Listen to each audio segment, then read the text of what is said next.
24ပစ္စည်းရွတ်ဖက်ပြီးအတိပ္ပယ်သိအောင်နားထောင်လိုက်ပါပဋ္ဌာန်း24ပစ္စည်းစုတောင်းဟေတုပစ္စည်းရောအကုသိုလ်ကင်း၍ကုသိုလ်နှင့်ရှင်တွဲရပါစေသာအာရမဏပစ္စည်းရောမျက်စိနှင့်နားသည်နိဗ္ဗာန်သို့မျက်မှောက်ပြုရပါစေသာ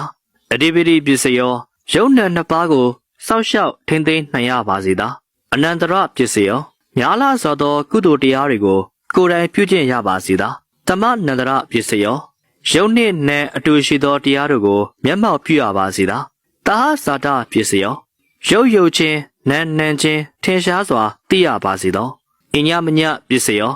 ယုံမနံတို့နံမယုတ်တို့ပြောင်းလဲ၍သိရပါစေသောနေတရပစ္စည်းရောယုံနံနှစ်ပါးတို့၏တရားကိုသိရပါစေသာဥပနေတရပစ္စည်းရောရဏသုံးပါးကိုဥထိတ်ထားရပါစေသာပုယေဇာတပစ္စည်းရောရှေးကဖြစ်သောအကုသိုလ်ကိုပယ်၍ကုသိုလ်ကိုမျက်မှောက်ပြုရပါစေသာပစ္ဆာဇာတပစ္စည်းရောနောက်၌ဖြစ်သောအကုသိုလ်ကိုပယ်၍ကုသိုလ်ကိုမျက်မှောက်ပြုရပါစေသာအာတေဝနပစ္စည်းရောလူရဆန္ဒမရှိအောင်ပြည့်စုံရပါစေသာ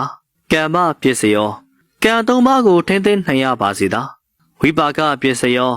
ဝိကျွေးသုံးတွေကိုပယ်ဖျက်ရပါစေသာအာဟာရပစ္စည်းရောလူရဆန္ဒကိုပြည့်စုံစွာထောက်ပံ့နိုင်ရပါစေသာအိန္ဒြိယပစ္စည်းရောယုံနာကိုထိမ့်သိမ်းတတ်သောပညာနှင့်ပြည့်စုံရပါစေသာဇာနာပစ္စည်းရောသူတော်ကောင်းတရား9ပါးနှင့်ဉာဏ်စဉ်5ပါးတို့နှင့်ပြည့်စုံရပါစေသာမက္ခပစ္စည်းရောဘာဝနာ2ပါးအပေါင်းတို့အာယုံဖြစ်၍အထုထိတ်ပညာကိုရပါစေသာတံပယုတ်တပစ္စည်းရောသူတော်ကောင်းတို့နှင့်ပေါင်း၍9ဖြာသောတရားနှင့်ရှင်တွဲရပါစေသာဝိပယုတ်တပစ္စည်းရောသူယောမာနှင့်ဝေး၍အကုသိုလ်နှင့်ကင်းရှင်းရပါစေသာအဋ္ဌိပစ္စည်းရောသမုဒိနေ၏အရှင်ကိုဟုတ်မှန်စွာသိရပါစေသာနတ္ထိပစ္စည်းရောပရမကမရှိတရားကိုအတိကိုမျက်မှောက်ပြုရပါစေသာဝေဂဒပစ္စည်းရောရှင်း၌ပွင့်ကိုပြီးသောဘုရားတို့ကိုရှိခိုးရပါစေသာအဝိကတပစ္စည်းရောပွင့်လက်တန်သောဘုရားတို့ကိုလည်းရှိခိုးရပါစေသာပဋ္ဌာန်းဒေသနာတော်အမြဝေ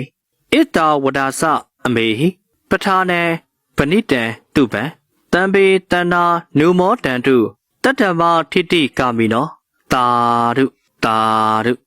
ရုပါအရှင်ဘုရား